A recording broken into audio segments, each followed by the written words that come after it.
Today we will start second chapter acids, bases and salts. आपने previous classes में acids और basis के बारे में सुना है. एसिड की कुछ प्रॉपर्टीज़ होती हैं, वो कौन कौन सी हैं. एक तो सोर टेस्ट होता है, ये खट्टे होते हैं. दूसरा, ये लिटमस टेस्ट जब हम करते हैं तो ब्लू लिटमस को ये रेड में कन्वर्ट करते हैं.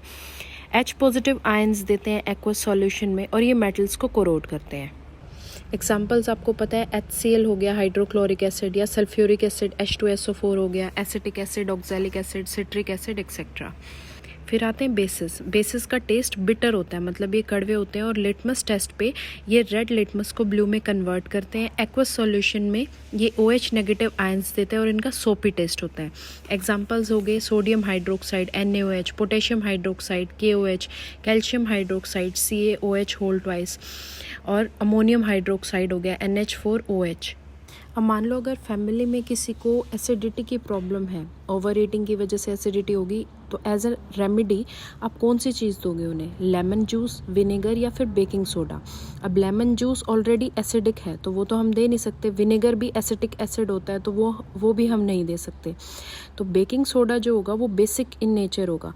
तो जो एसिड्स होते हैं वो जब बेसिस के साथ रिएक्ट करते हैं तो न्यूट्रलाइजेशन रिएक्शन होती है, मतलब दोनों ही एक दूसरे के इफेक्ट को नलीफाई कर देते हैं, कैंसिल आउट कर देते हैं. इसीलिए अगर किसी को एसिडिटी की प्रॉब्लम होगी तो उन्हें कोई बेस दिया जाएगा ताकि वो उस एसिड के इफेक्ट को नलीफाई कर सके. नेक्स्ट हमें देखना है कि एसिड और बेसिस की प्रेजेंस को हम कैसे टेस्ट कर सकते हैं. तो इंडिकेटर्स की हेल्प से हम टेस्ट करेंगे. इंडिकेटर्स क्या होते हैं? वो सब्सटेंसेस जिनका कलर या फिर स्मेल डिफरेंट सब्सटेंसेस के साथ चेंज होती है. 3 तरीके के इंडिकेटर्स हमें देखने हैं. First natural indicator, second synthetic indicator and third olfactory indicator. Natural indicators कौन से होंगे? जो नेचर में प्रेजेंट है in plants. First is litmus. Litmus के बारे में आपने पहले भी पढ़ा हुआ है, डू यू नो में आपको दे रखा है, आप उसे रीड कर लेना एक बार.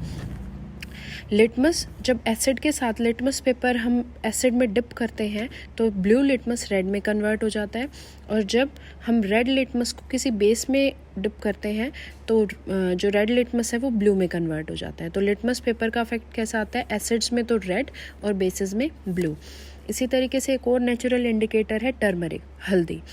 एसिड्स के साथ इनका कोई कलर चेंज नहीं होता. टर्मरिक का येलो कलर होता है, तो एसिड के साथ जब टर्मरिक का रिएक्शन होगा तो कलर येलो ही रहेगा, जबकि बेसिस के साथ टर्मरिक का जब रिएक्शन होगा तो रेडिश ब्राउन कलर दिखेगा. Next synthetic indicator. Synthetic indicator chemical substances होते हैं, जैसे मिथाइल ऑरेंज हो गया. मिथाइल ऑरेंज का एसिड्स के साथ रेड कलर आएगा, जबकि बेसिस के साथ इनका येलो कलर आता है. Next phenolphthalein indicator. ये भी एक सिंथेटिक इंडिकेटर है, एसिड के साथ कलरलेस, और जब बेसिस में इसे डालेंगे तो पिंक कलर आ जाएगा, violet pink colour. Third is olfactory receptor. Olfactory का मतलब होता है रिलेटेड टू स्मेल.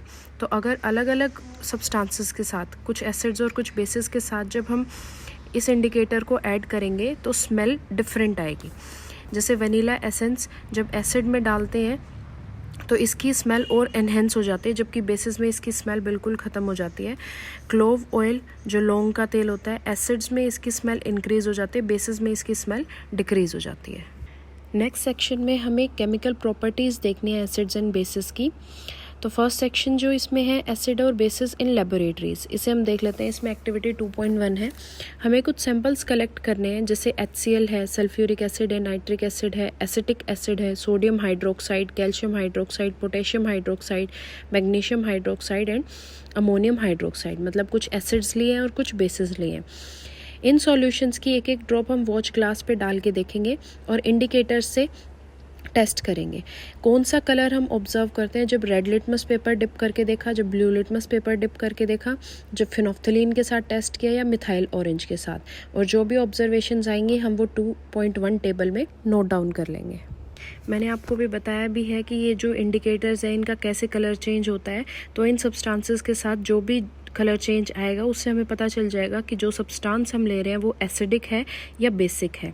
इसी तरीके से कुछ सब्सटेंसेस का अगर ऑर्डर चेंज होगा एसिडिक और बेसिक मीडियम में तो उससे भी हमें पता चल जाएगा कि वो एसिडिक है या वो बेसिक है. Next activity 2.2. कुछ फ्रेशली चॉप्ड अनियंस हमें लेने हैं एक प्लास्टिक बैग में, और उसके साथ हमें क्लीन क्लॉथ की कुछ स्ट्रिप्स डाल देनी है. अब उस बैग को टाइटली टाई अप करके हमें पूरी रात के लिए फ्रिज में रख देना है. तो जो क्लॉथ की स्ट्रिप्स होंगी मॉर्निंग में हम उसे एसिड या बेसिस की प्रेजेंस को टेस्ट करने में यूज़ कर सकते हैं। ये जो 2 क्लॉथ की हमने स्ट्रिप ली हैं, इनका ऑर्डर हमें चेक करना है और उनको एक क्लीन सरफेस पे रख देना है। और क्लीन सरफेस पे रखने के बाद HCl सॉल्यूशन की और NaOH सॉल्यूशन की एक एक ड्रॉप दोनों क्लॉथ की स्ट्रिप्स पे हम डालेंगे। अब इन दोनों ही क्लॉथ के स्ट्रिप्स को वाटर से रिंस करना है और उनका ऑर्डर दोबारा चेक करना है, उनकी स्मेल दोबारा चेक करनी है। अपनी ऑब्जर्वेशंस आप नोट डाउन कर लोगे।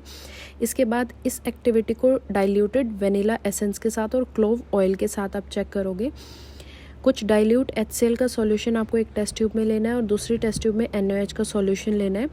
डाइल्यूट वेनिला एसेंस दोनों में डाल के देखना है, शेक करोगे और आप उसकी दोबारा से स्मेल चेक करोगे। इसी तरीके से क्लोव ऑयल के साथ, तो मैंने अभी आपको बताया था वेनिला एसेंस के साथ अगर एसिड्स में हम उसे डालते हैं तो स्मेल एनहेंस हो जाती है, इंक्रीज़ हो जाती है, जबकि बेसिस के साथ अगर हम डालेंगे तो स्मेल ख़त्म हो जाएगी। जबकि क्लोव ऑयल जो है, लौंग का तेल है, अगर एसिड्स में डालते हैं तो स्मेल इंक्रीज़ हो जाती है और बेसिस में उसकी स्मेल डिक्रीज़ हो जाती है। Next is how do acids and bases reacts with metal. मतलब एसिड और बेसिस का हमें मेटल्स के साथ रिएक्शन देखना है। एक्टिविटी 2.3, इसमें आपको जो फिगर 2.1 में अपरेटस दिखा रखा है, इस तरीके से आपको सेटअप करना है अपरेटस। डाइल्यूट सल्फ्यूरिक एसिड लेना है 5 ml टेस्ट ट्यूब में और उस टेस्ट ट्यूब में हमें जिंक के ग्रेन्यूल्स डालने हैं। अब वो जो जिंक के ग्रेन्यूल्स जब हम डाइल्यूट सल्फ्यूरिक एसिड में डालेंगे तो क्या होता है, हाइड्रोजन गैस इवॉल्व होती है। रिएक्शन में क्या होता है, जो सल्फ्यूरिक एसिड है वो क्या है, कैसे लिखते हैं हम उसे, H2SO4, और जब वो जिंक के साथ रिएक्ट करे Zn के साथ तो क्या बनेगा, ZnSO4 यानी कि जिंक सल्फेट, और हाइड्रोजन गैस मतलब H2 रिलीज़ हो जाएगी। तो ये जो जिंक का सरफेस होगा, जिंक ग्रेन्यूल्स के सरफेस पे बबल्स हमें दिखाई देंगे और वो कौन से बबल्स हैं, हाइड्रोजन गैस के। अब एक डिलीवरी ट्यूब के थ्रू इन हाइड्रोजन गैस के बबल्स को हम सोप सॉल्यूशन में पास करवाएंगे और उस सोप सॉल्यूशन के पास हम एक जलती हुई कैंडल लेके आएंगे। और आपने 8th क्लास में भी पढ़ा है, हाइड्रोजन के पास जब भी हम हाइड्रोजन गैस के पास कोई जलती हुई कैंडल लेके आते हैं तो एक पॉपिंग साउंड आती है। तो यहाँ पर भी क्या होगा, हाइड्रोजन गैस के जो बबल्स हैं वो बर्न होंगे जब, तो पॉपिंग साउंड देंगे। इसी एक्टिविटी को हम और एसिड्स के साथ भी करेंगे। अभी तो हमने सल्फ्यूरिक एसिड H2SO4 के साथ किया है, अब hydrochloric acid HCl, nitric acid HNO3 या फिर एसिटिक एसिड CH3COH, इनके साथ भी हम करके देखेंगे और हर एक केस में ऑब्जर्वेशंस को नोट डाउन कर लेंगे। जो रिएक्शन यहाँ पर हमने देखी है जिंक की और सल्फ्यूरिक एसिड की, उसमें क्या हो रहा है, जो मेटल है उसने हाइड्रोजन को डिस्प्लेस किया है एसिड से। एसिड हमने लिया था सल्फ्यूरिक एसिड H2SO4, तो यहाँ पर जिंक ने हाइड्रोजन को डिस्प्लेस कर दिया है और जो मेटल है वो एसिड के रिमेनिंग पार्ट से कंबाइन कर जाता है। मतलब जो सल्फेट हमारे पास बचा था उससे मेटल कंबाइन कर जाएगा और एक सॉल्ट की फॉर्मेशन हो जाएगी। तो जनरल रिएक्शन को हम कैसे समराइज कर सकते हैं, एसिड प्लस मेटल। एसिड ने जब मेटल के साथ रिएक्ट किया तो सॉल्ट बना और हाइड्रोजन गैस रिलीज हुई। अब रिएक्शन में क्या हुआ है, एसिड कौन सा था, H2SO4 प्लस जिंक, सॉल्ट क्या बना, ZnSO4 zinc sulphate plus H2 gas release हो गई।